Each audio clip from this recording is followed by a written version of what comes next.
Ladies and gentlemen, Jill Heinerth.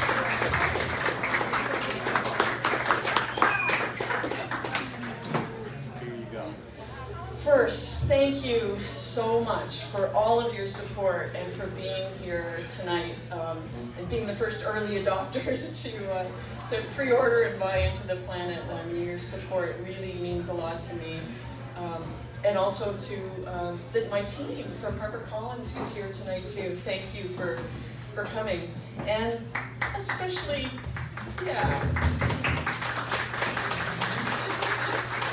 And especially to Renata and Joe. I think before I begin, I should at least tell the story of the cover of the book, right? So when you read my book, you'll discover that I had a very serious incident with decompression illness at a place called The Pit. That's the cover of the book. Now that happened a long time ago. The Pit's a really special cave to me because my first husband, Paul, and I found this very remarkable deep cave system. I took pictures of it with an old Nikonus camera with film in it. But the place is so big, it's so vast. It's like swimming through a football stadium. And with a little film camera and nowhere to place a tripod, you can imagine those first pictures had a bit of motion blur in them. So my second exploration efforts at the Pit, it resulted in me having a pretty serious hit of decompression illness. One where the doctor said to me, never dive again. So I thought my career was over. Well, although I ignored their advice, obviously, and continued my diving career, I didn't get back to the Pit until just last year. And that photo that I took blurry with a film camera more than 20 years ago was burning a hole in my head for all those years. I wanted to go back and take that shot. And last year I had the chance to be there with Renata and Joe. And I sat in that little place, the very spot where I felt the first symptoms of decompression illness, and waited to take that shot that I had wanted to take forever. And I waited and I waited and I waited, and then this little ghostly figure swam by beneath me, and I went, that's it! And hit the shutter. Sorry. That's okay. And got the shot, and that's it, untouched, the front cover of the book. And when I got out of the water, there were some good tears between all of us, because I kind of felt like that was a turning point for me. So that's that story. Tonight, I just want to share with you a few stories from my life, and maybe even a little bit of footage of some films I've been working on that nobody's seen yet.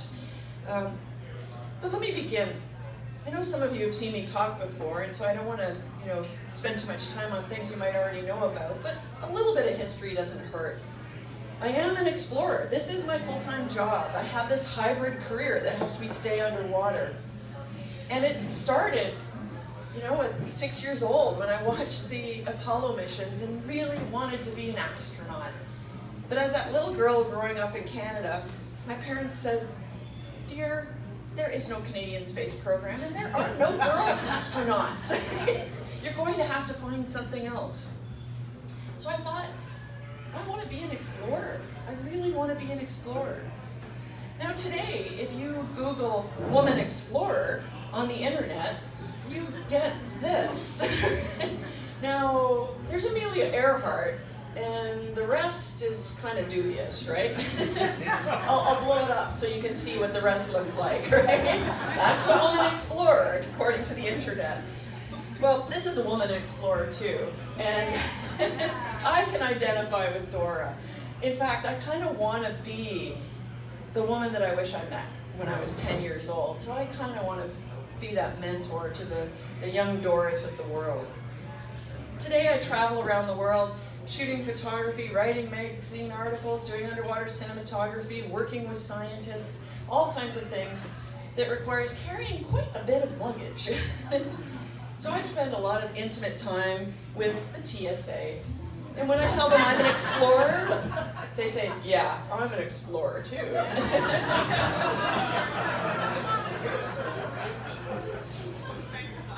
But as most of you know, I grew up in Canada. I learned to dive in Canada, and that means I love the cold. I love the north. It's in my blood. And just in the last couple of years, I've moved back to Canada and spent a lot more time at home. And it's been really great for me to spend that time in the North, working on documentary films, some of which I'll show you a little piece of tonight, camping out on the sea ice on top of the Northwest Passage in a lonely little tent for weeks at a time to get the footage. But my work takes me to some other crazy places, the middle of the Sahara Desert, to look for dive sites and follow the path of Alexander the Great. The guy, Kevin Gurr, that you saw in the video with the motorcycle helmet on was here in the Sahara with me riding dirt bikes around to find Oasis Springs. But most of you might have met me in North Florida, sitting in the middle of a swamp with my camera, getting ready to go into a cave, or maybe in Mexico, swimming in the beautiful inside the veins of Mother Earth, or maybe in the pit, that beautiful location. Now I know there are some of you in the room that think of caves and you go, why on earth would anyone want to do that? It just elicits your claustrophobia. Well, claustrophobia is natural. Believe me, I don't have a bit of it. But to me, when I look into these caves and I look into the darkness, I'm not claustrophobic. I see opportunity. It's an opportunity to stand on the threshold and discovery.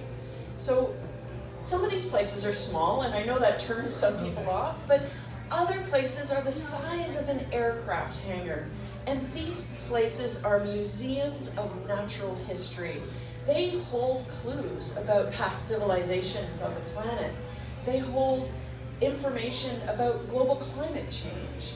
They carry the water that supports a unique biology that lives its entire life in the blackness of an underwater cave. And these places are beautiful. So for me as an artist, I have an opportunity to document these incredible places inside the earth. And I guess that's really why I wrote the book. That's why I take these pictures, because I want to share these places that other people may never get an opportunity to see, because they're magic and they connect us to the planet and the water that is so critical to our survival. Now, what are explorers? And I want to say, first, we are not fearless. People so often say, Jill, you're fearless. And I'm like, I am not fearless. I'm scared all the time. I want to dive with people that are scared, because that means we all care about the outcome of what we're doing. Fear is important to embrace in order to expand our horizons. But I didn't learn about fear from these diving experiences. I learned about fear in another way. When I was in university, I moved off campus, lived in a house, and on the very first night I was in that house, I woke up in the middle of the night because somebody had broken into the house and they were now rifling through the rooms below me. And I was terrified. And my first reaction was to pull the covers over my head and hide. And I thought, if I hide, if he sees me, he'll go away. But he didn't. He crept through the house, rifling through my stuff, came up the stairs, went through the rooms. I made noise to try and scare him away. I had no way out. I was trapped in a room with no phone and no window to jump out of. And I was forced to face the most ultimate expression of fear. I was forced to get out from under those covers and forced to make a choice. I picked up 2 knives off the drafting table in my bedroom. And when that burglar came through the door and came after me, I swung at him. It was the most terrifying thing I have ever experienced in my life. And I carried the trauma from that experience for a decade before I realized that I had a choice, to define myself not by what had happened to me, but by what I could do with what I had learned from that experience. And that experience I can now look at as a gift. because learning how to deal with fear and practicing at it gave me a chance to do it differently when things went really, really wrong on cave dives. So we're not fearless. We've just learned how to embrace that fear and use it as a positive catalyst in life and move on. And that's where the courage is. That's where courage comes from. It's not, what happened or, throwing yourself into something new and dangerous. It's making a choice to do things differently and move on. So we're seekers. We don't have the maps. We don't necessarily have the handbook to do something that hasn't been done before. So we write the handbook. We make the maps.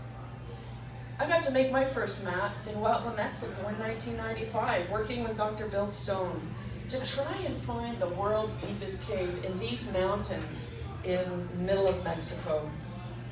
Now, I know most of you have cave dived in places that are pretty flat, but if you imagine these caves, this is the top of the mountain, and that's the bottom of the mountain. And dry cavers plunge through the mountain, climbing on miles and miles of rope, going through waterfalls and rivers until they can't go any farther. And the only way forward is to cave dive.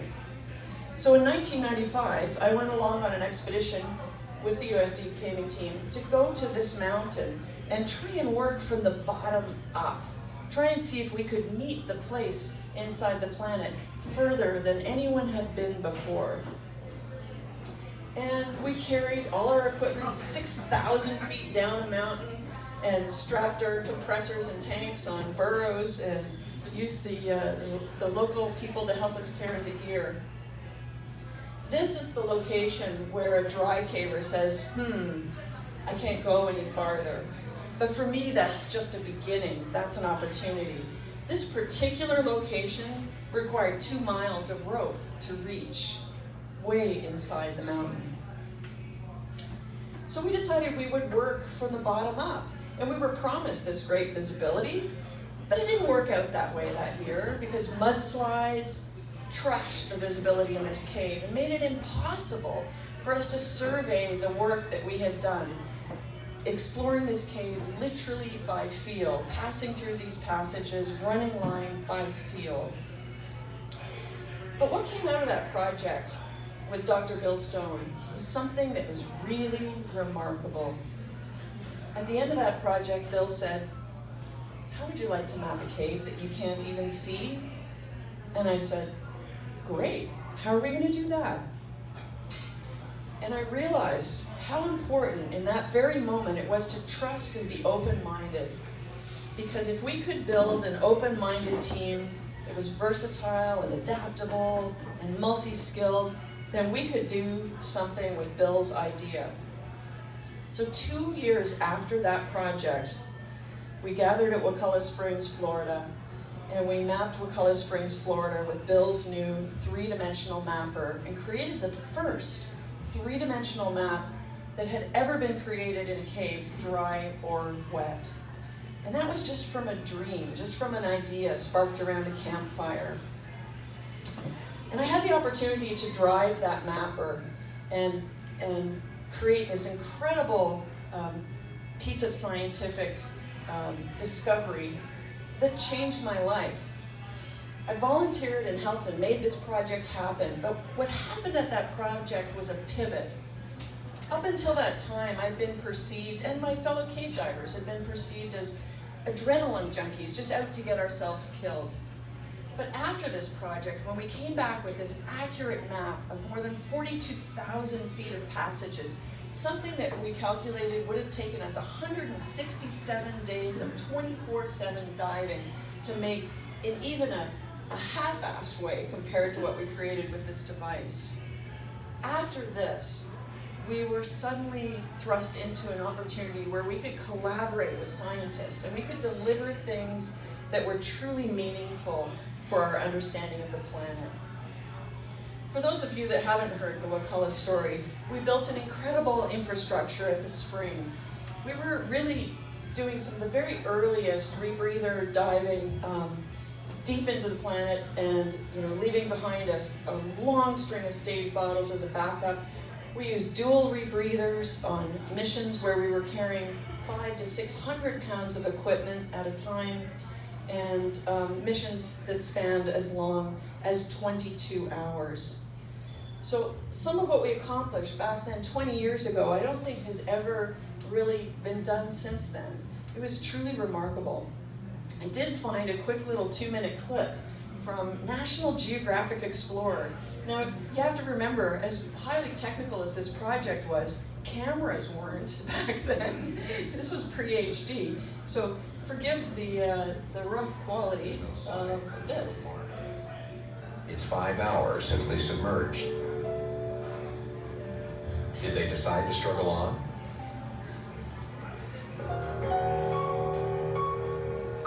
Topside, the team can only wait and monitor the mouth of the cave.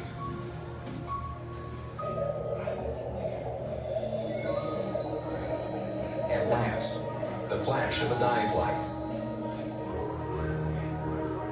So that was 5 hours of bottom Jill and time Mark at have 300 made it back. feet. We don't know how far they got or what they managed to accomplish.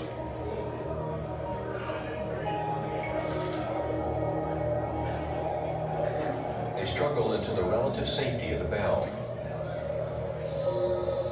and the two are soon at the surface. Jill's husband, Paul, has been anxiously awaiting her return. Bye, honey. We mapped all the way to the end. The flow was extremely intense, exhausting. We're happy and healthy, and thanks. I love you, Paul. For Jill and Mark, the hard part is over. But did they get the data Bill needs? Bill uploads the information to his computer. It's everything he had hoped for. They just pulled in the biggest catch data we've had this expedition. A+.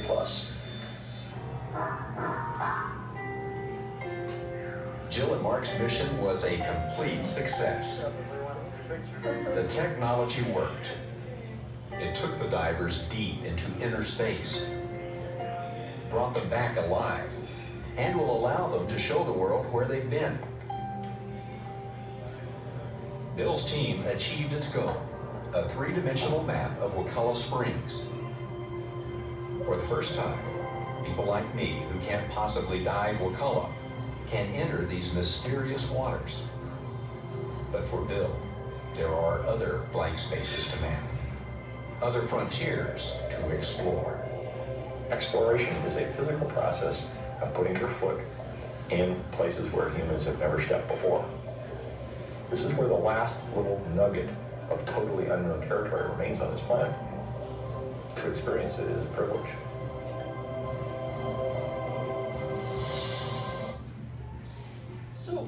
So part of this project was a real awakening for me too, because not only did we make this 3-dimensional map, but we had this sensing technology that allowed us to connect it to the surface topography. And for the first time, we could literally walk over the surface of the earth and show people precisely where their drinking water conduits lay beneath their feet.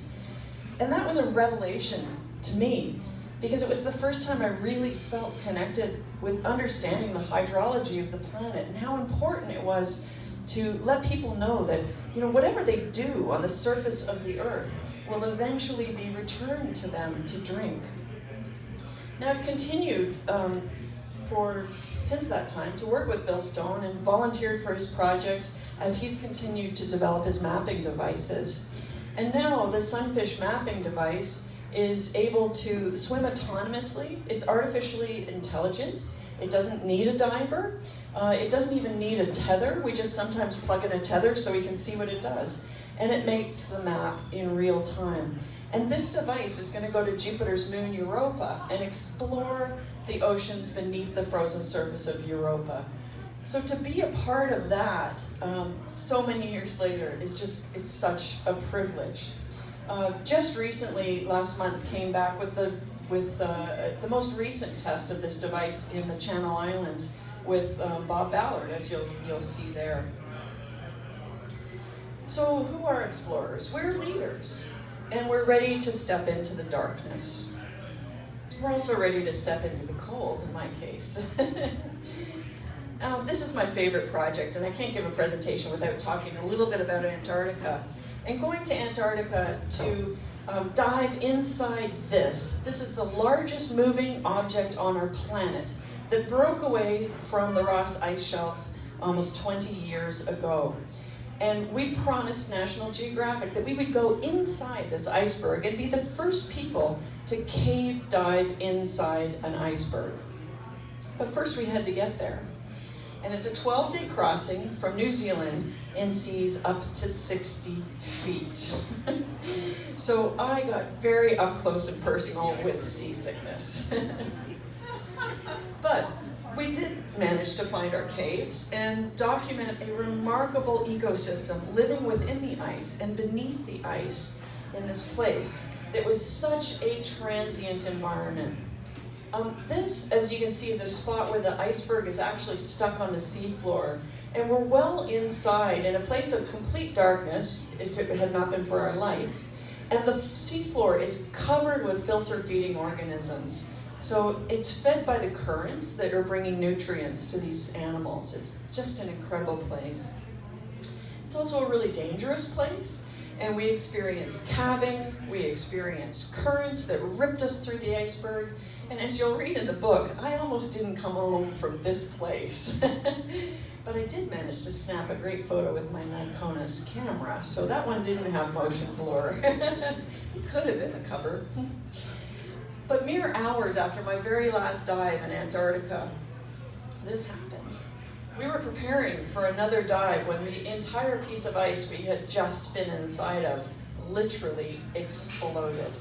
So just like you would drop an ice cube into a drink on a hot summer's day, it cracked, it broke apart, and turned to slush as far as the eye could see. And that was Mother Nature telling us, it's time to go home. So I'm very glad my timing was a couple of hours ahead, or I may not have been here to speak to you today. But we are resilient, and we can turn failure into discovery learning. And I think that's really important to recognize that everything that goes wrong has a lesson. Every hardship in life carries with it some gift. And if we take these things and just turn them around and say, you know what? There's nothing I can do about what just happened, but I'm resilient and I can learn from this and I'll step forward. So my work has also taken me around the world to collaborate with different scientists. I work with biologists that are looking at the unique life that lives within underwater caves. These animals with no eyes and no pigment that have venomous fangs and pincers and can attack something 40 times its size and neutralize it to feed on it. And these animals are in this beautiful environment, these remarkable caves that are incredibly stunning. This cave in Bermuda, I had a rare opportunity to dive. It's not even open to divers, and I managed to negotiate a 2-hour permit in order to get this shot. But the oceans, too, are equally as important and interesting to me. And the work that I do offshore sometimes involves geologists, geochemists. In this case, we were diving off of Bermuda, doing the deepest man dives that have ever been done in Bermuda, diving some 460 feet beneath the surface, looking for previous sea level stands. And that's actually what you're seeing there. That's actually a wave-cut notch that would have been a shoreline during another dry epoch on planet Earth. Now, diving in Bermuda is tough, not just because of these deep dives, but because if you've been to Bermuda, you can't get a rental car. They don't have rental cars. They don't have cars. Like, they have only scooters. But it's really customary for people to stop and pick up hitchhikers if you need a lift. And so this is how you get around in Bermuda if you can't borrow a car. And I've actually taken doubles on a scooter in Bermuda. So explorers, we are collaborators. We connect people, we connect ideas, and I think that's kind of one of my greatest goals in life, is to connect people and connect ideas. In Mexico, Cuba, and the Bahamas, I'm involved in a lot of digital archaeology these days. Just to give you a sense of what that is, here's a cave in the Yucatan Peninsula. This is a hole in the ceiling, and above there's a little guy pumping a wooden pump handle up and down, bringing water up this pipe to the surface to feed his cattle. And this is fresh water. But what we're interested in is this debris mound beneath the surface. It's everything that's fallen down from that hole and landed underwater. And we find rusted buckets and garbage on the top of the debris mound. A little bit further down, we find things like this cow skull. Sometimes we find an even more interesting cow skull. This one, if you look closely, has silver teeth. So the Mayans were hiding their valuables in the teeth of their cows while they were running from these large population centers and running out into the less populated areas looking for water and looking for places to grow their food. Deeper, we find these water-carrying vessels that were probably of colonial era. And deeper still, we find evidence of human sacrifice. So these are the remains of a Mayan that was actually ritually defleshed. So the flesh was peeled from the skull of this person before they were sacrificed. And that on the other side is a Lucayan skull in the Bahamas that we recovered from 270 feet deep for a paleontologist at the Natural History Museum. But we don't do much recovering of artifacts like this anymore because they're very well conserved underwater, but they're often part of the substrate. So this is an extinct sloth in Cuba, and it's, you couldn't recover that unless you cut the entire chunk of rock out of there.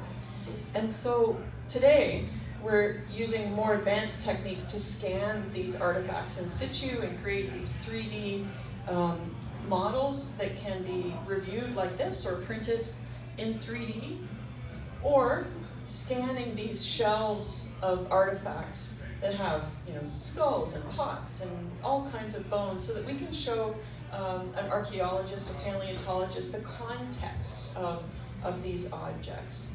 And this is all the brainchild of my colleague Corey Jaskolski. And actually there's someone in the room here that works with Corey, Suzanne.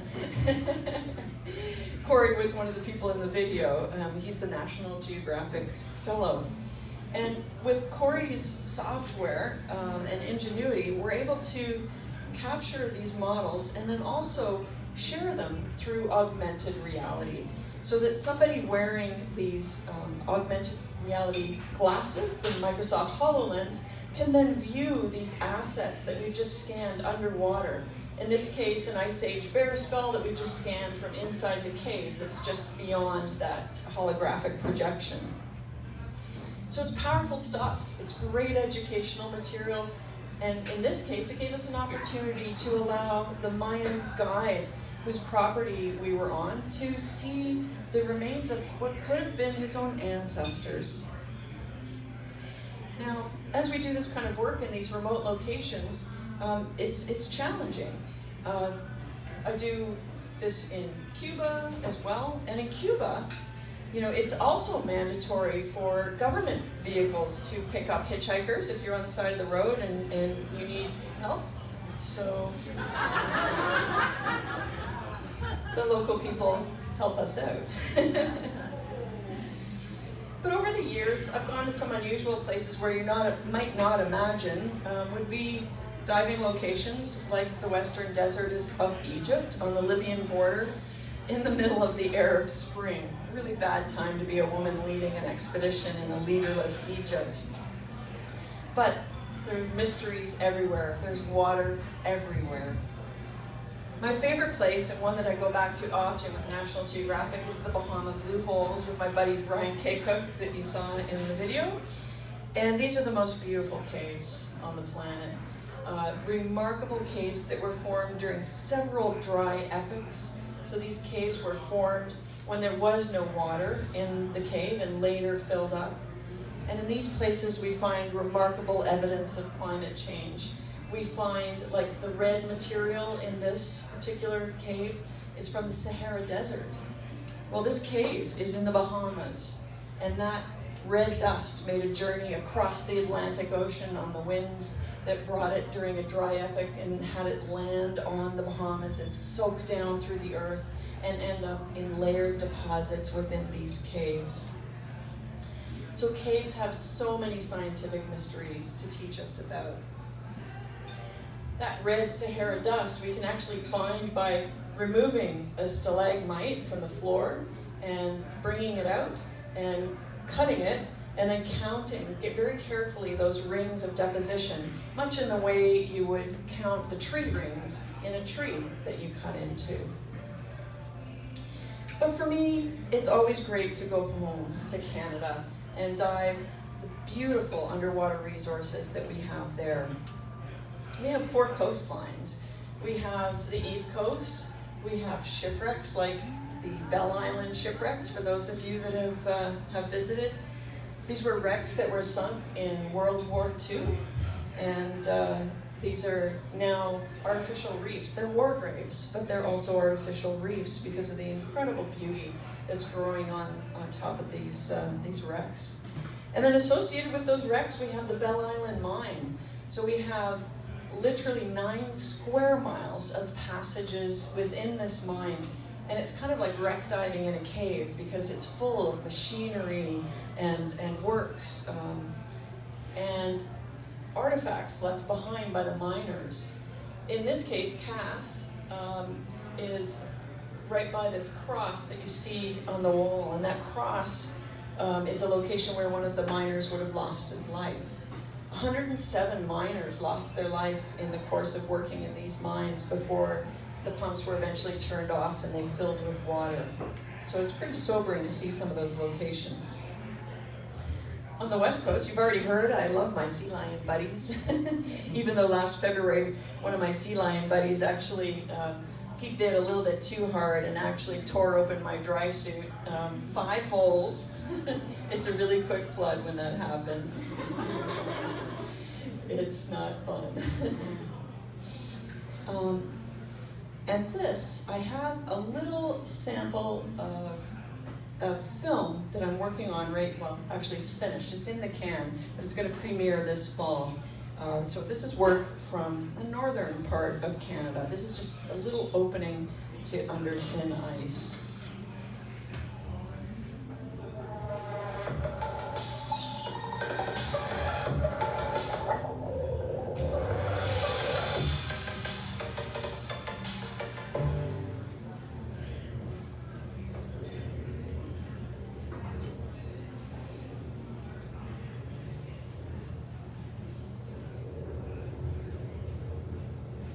When you stand here on the ice in the silence of the Arctic, you feel like you're on this stable platform of ice.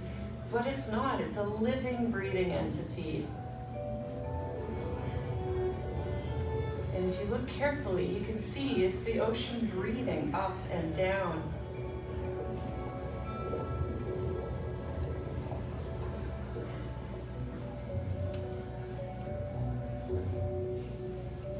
Here, all life follows the rhythm of the sea ice. It's a hunting ground, a haven, and a nursery.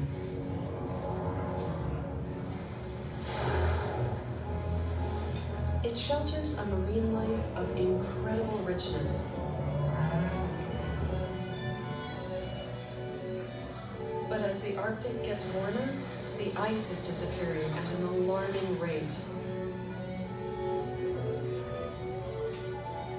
I feel a strong imperative to tell the story for everyone around the world and show them what it's like above the ice, but also underneath the ice. A place that's so remote that few people will ever get a chance to see it.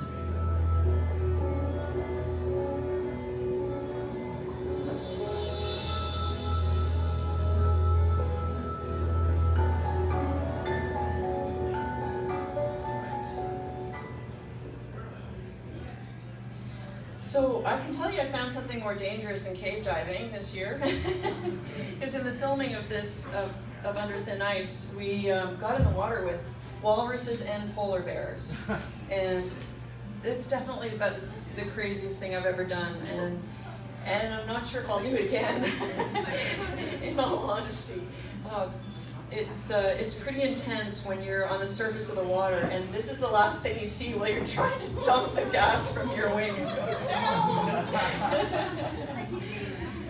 Yeah, these are not tame. These are dangerous, dangerous animals.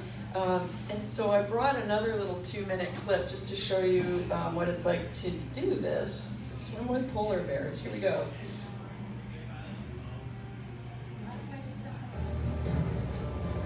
Oh, that's my head there in the distance, yeah.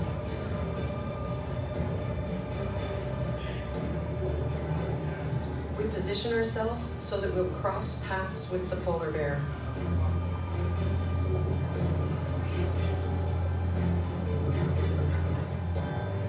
Visibility isn't great.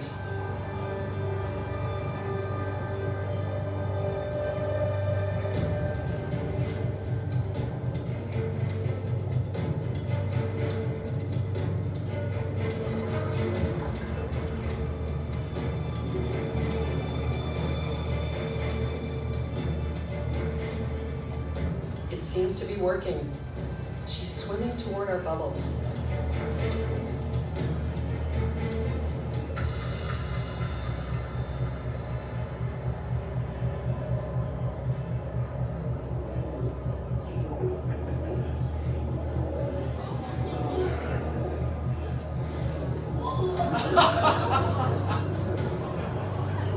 Yes, they dive.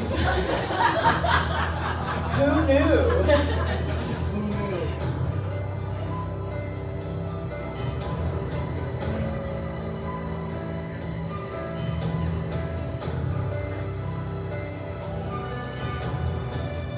Polar bears are strong swimmers, and they can swim 9 days without stopping.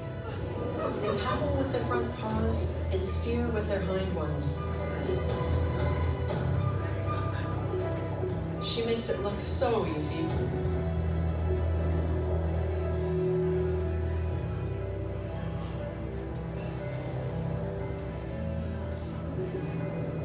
It was enchanting and scary to get that close to the Arctic's top predator. It's easy to see why these magnificent animals are the symbol of the Arctic. But now they are also the poster child for climate change here. That's because some polar bears now spend 7 weeks more on land than they did in the 1980s.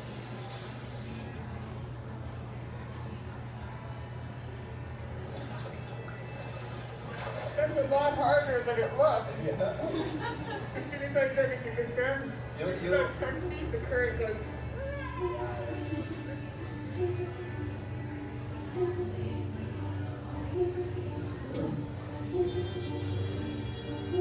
Their icy world is what makes polar bears possible.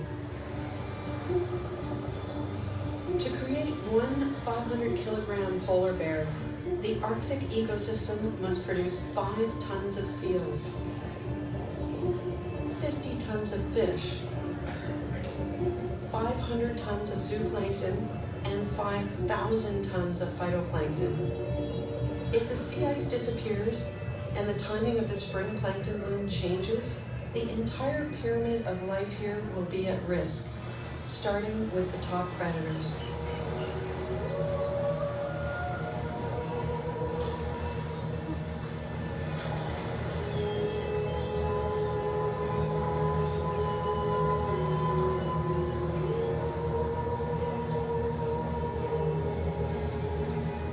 Diving with polar bears, it seems crazy. It's scary for me, but for me, having that opportunity has been both a privilege, but also a chance to step a little closer to something that scares me. This wild place scares me. Climate change scares me. But if we all step a little bit closer to these things and learn and experience and get to know the wonders of our planet, And I think we have a chance of protecting it.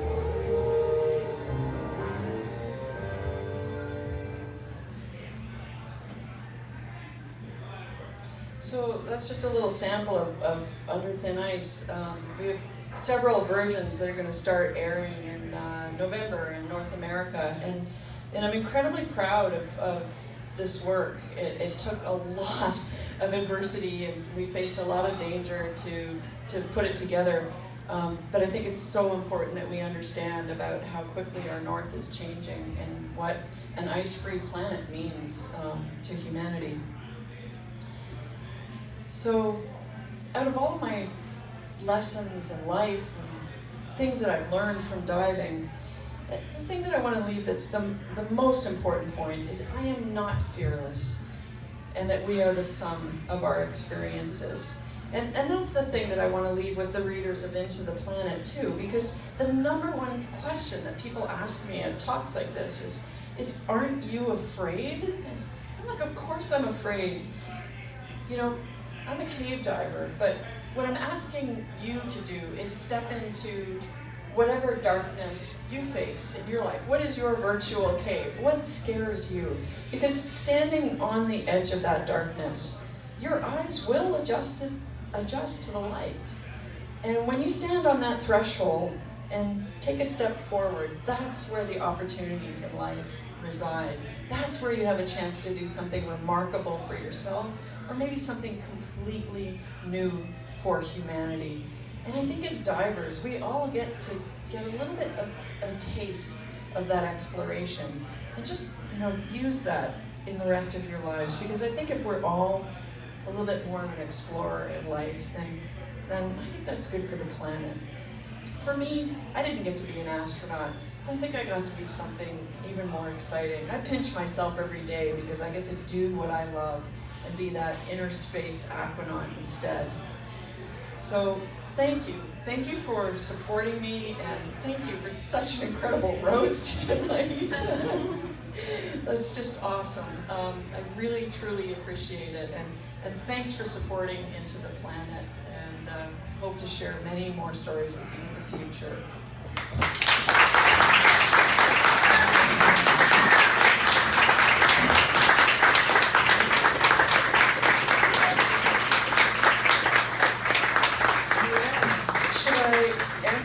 Questions for a few minutes, and then we can casually hang out. Yeah. Kind of just trivial. Do you know who the person is in the photo on the cover? I do not know who the person is. I think it's my own ghost. I mean, honestly, when I looked down and I saw that diver sort of swimming through the sulfide cloud, I went, "Oh, it's me!" And I took the picture as fast as I could. I'm sure one day some diver will walk up to me and say, "I'm that person." We'll see. Yeah. Anyone else? Yeah. Will you talk about what it's like to be a female in your field? Yeah, what it's like to be a female in my field. It's been good, bad, and ugly, in all honesty. Especially when I started diving, it was even more of a male-dominated sport. So I recall I wanted to be a commercial diver at one point, and I went to a clinic and like a day's orientation, and the man in charge walked up to me and he said, "There is no space for women in commercial diving. If you want to go off and train dolphins, go do that." So training dolphins was appropriate for a female, but there was no way he was going to let me into the program. So I've had those kinds of challenges to overcome. But most of the time when I'm on a project with my really close colleagues, my brothers, the people you saw in the video there that sent those beautiful messages from around the world, none of us have time to be a man or a woman on the project, and you're just a team. Like, those are my brothers. Like, it's funny, I had a podcast today with Unladylike Podcast, which is really cool. And so they were asking me about some of the challenges, physical challenges of being a woman in these situations. So you all saw that canoe that we were working out of to film the polar bears. Now, girlfriends, I know what it's like to go out on a boat when there's no decent head on the boat, right? Guys are peeing off the side, and we've got to figure out something out. Well, when you're in a canoe in the Arctic and you're about to go diving with a polar bear, it's like, you want to pee before you put on your dry suit, right? So I'm literally in the middle, the cameraman's shooting me as I'm starting to get ready for my dive. I throw on a poncho and I drop trow and hang my butt over the edge of the canoe, and I'm like, I'm giving an interview to the camera. And the director says, "What are you doing?" And I'm like, "I'm peeing." So we are creative too.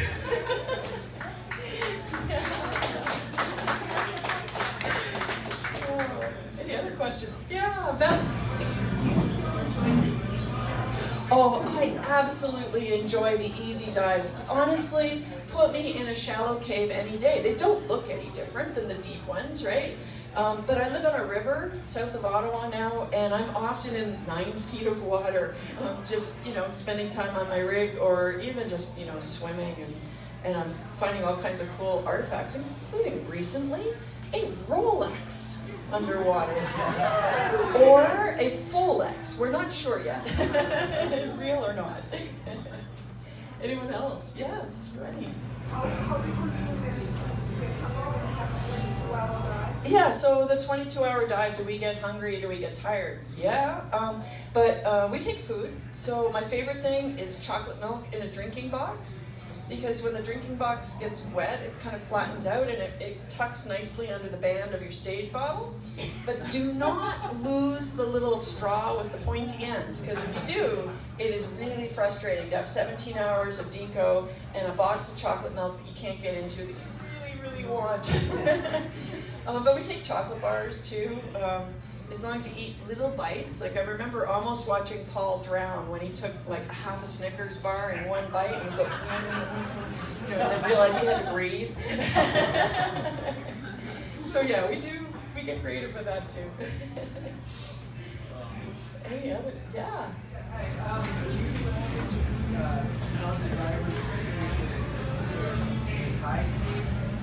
Oh, the Thai cave rescue, yeah. So I was in Greenland filming under thin ice when the Thai cave accident happened, when those kids on the soccer team were all trapped inside the cave. And I got a call and I'm like, I can't go, I'm in the middle of this film. But I ended up doing sort of on-air commentary for TV channels around the world, because most of the people, well, actually all of the people on that rescue are expedition colleagues and friends of mine. And so, there's things you may not know about that Thai cave rescue that are really, really remarkable. To begin with, when there's a cave diving accident and people are called in to do a rescue or a recovery, they voluntarily go buy an airplane ticket and leave their jobs, their lives, their husbands, their wives, and go to do that. So they volunteer, they spend their own money, and they get to the place, basically. But that team that was put together was the best and only team that could have gotten that job done. Like Richard Harris, the doctor who's in the back of the cave with the kids, he was the brainchild behind, we'll put a full face mask on them and we'll anesthetize them and tie them up and strap them in these skids and drag them through a zero visibility cave, and hopefully they won't remember any of this. But what you might not know is that Harry gave them the first dose of anesthesia back inside the cave, but it was hours to get them out of the cave. And these are little children that he could only give a light dose to. So they would start twitching and waking up. And the divers shuttling these children on skids through the cave had to reach into their dry suit pocket, get out a syringe, inject the child, and then monitor them to make sure they didn't stop breathing. So it was incredible courage, and all the cave divers will tell you that that was the scariest part. They were so sure that they were going to lose a child in that experience, and what a remarkable story. Like, when that movie comes out, it'll be quite something. So proud of them. Yes? So obviously you're Thai cave thing was crazy, but I was wondering what your thoughts are about full cave incidents, what do you think the process should be?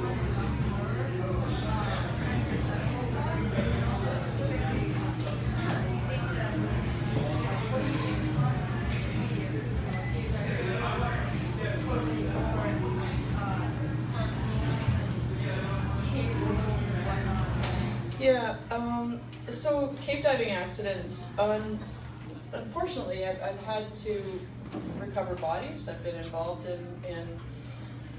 in accident analysis of a lot of different accidents over the years. And sometimes it's a bad day out. Sometimes it's just an egregious violation of safety protocols. But in the moment of the accident, it's important for the community to come together and support the family and bring back the remains if we can without endangering the rescuers too unnecessarily. Like it's always a choice. I don't really want to comment on any specific accidents that have happened, but cave diving can be safe if we follow the basic rules and protocols. And you've got to be diligent with your safety protocols. Like use a checklist. If you've got a rebreather, use it every time, and don't get in the water if it's not working. If you do that and that alone, you will have eliminated yourself from 90% of the rebreather accidents that have happened. If you just follow the cardinal rules of cave diving that you learned in your first cave diving class, and stick with those and stay current and don't bite off more than you can chew, then it can be manageable, the risk. So yeah, I would ask everybody just to be really diligent with your safety protocols. Stick with it. It's always worth it to sit out a dive. I've traveled all the way across the world, gotten to a point where I was about to take an iconic photo for an important magazine, and then my rebreather's not right. I don't get in the water. It's not worth it.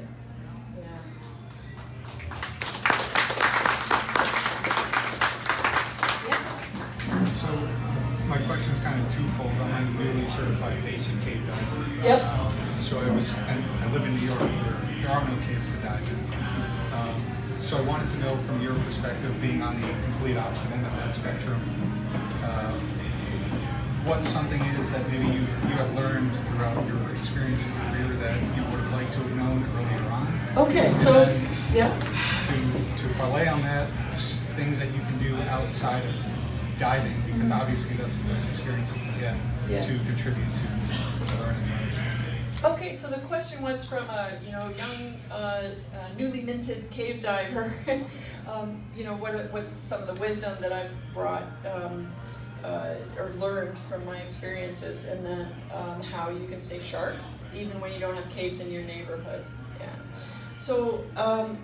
I think the most important thing is just to remember those first lessons. Like when you first learn to dive or do anything, learning to drive is the same thing. You take lessons, right? And at first you're unaware of the risk and you're unskilled.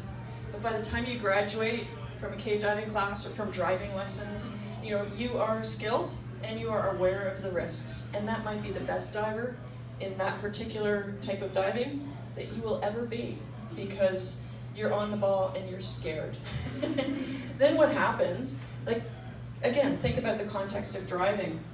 You drive a lot, you drive to work. How many of you drove to work today and you can't even remember the journey? You remember arriving at the coffee pot, but did you see anything along the way? Probably not. And that's because complacency tends to creep into what we do. And so it's really important to stay current before you get back in the water or back in the car. And it's because if you're rusty, then you've lost your skills, and if you've not done it for a while, then you've also, perhaps become complacent. Even if you've done it a lot, you might have become complacent.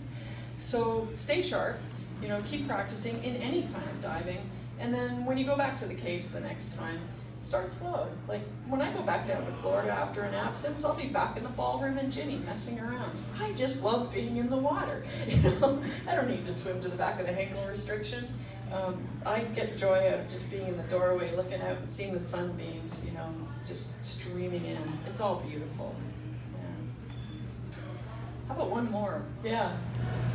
Have you, and so that you enjoy a lot of the Bahamas pools, have you done the dragon pool, or do you plan on? The dragon pool.